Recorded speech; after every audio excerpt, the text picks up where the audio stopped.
Dear M fans, I'm really excited because I'm standing in front of the newest generation BMW M2.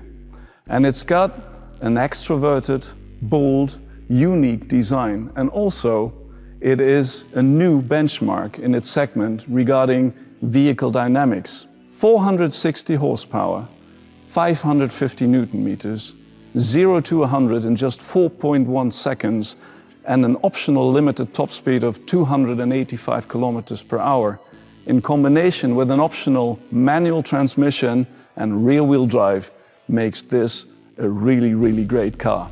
Now I'd say let's go for a walk around the car.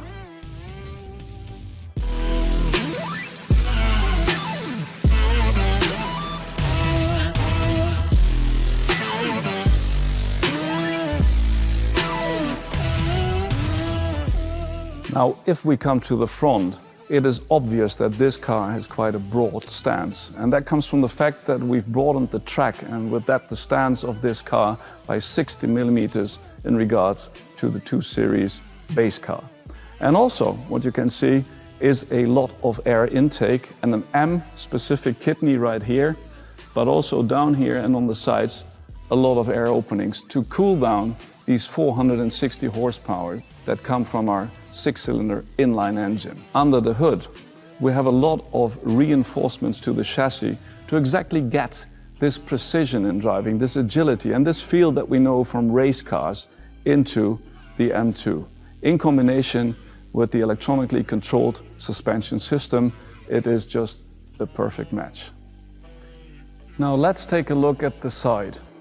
And if we take a look at the front wheel to start off with, it is a 19-inch M-specific wheel in the front, and we have a 20-inch wheel at the rear. M alloy double-spoke jet black wheels, and behind that you can see a compound brake system, brake disc, and also a 6-piston caliper in red.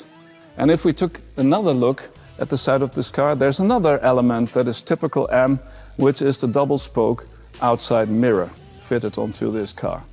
And last but not least, there's something else I'd like to show you. For the first time in an M2, we now have an optional carbon fiber roof on top. Now that's about the side and the roof of the car.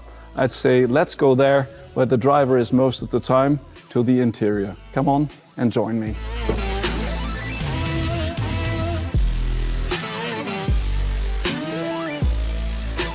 Now, if you look into the interior, it is obvious that we have a lot of M-specific elements in the interior. First of all, the M colors in the door panel, but also the very nice curved display in front of me with the typical M digits and the typical M man-machine interface that you work with when you're driving. Also, which is new to the M2, we have an M steering wheel with an M1 and M2 setup button. And also, on the middle console, we have 2 new switches. One of that is, of course, the M setup button, where you then can change the settings for engine, transmission, suspension system, steering, and brakes. So that gives you the perfect setup, and you can pre-select it on the 2 buttons and then go and drive. The other thing is, the second new button is the M mode button on the middle console. The M mode allows you to toggle between 3 modes. One is road, the second one is sport for sportier driving, and if you go to track, all the driver assist systems are deactivated, and also the display on the right side is deactivated so that you can on the track really concentrate on the RPMs and the speed and nothing else. Now, what is not mentioned yet, but quite obvious, are the seats. We have 3 different seats in the car, 2 as an option, and the most popular option is the one that is fitted in this car. It is the M carbon fiber bucket seat. By the way, it saves 5.4 kilograms per seat. Now I'd say that is a lot of M-ness in the interior as well. And there is one part of the car we didn't look at, and that's where we're going right now. Let's go and take a look at the rear. What started out with a wow element in the front is really a wow moment at the rear. Because what you obviously see is the broad stance also in the rear of this car. And this broad stance is also a stronger connection to the road, leading to perfect vehicle dynamics.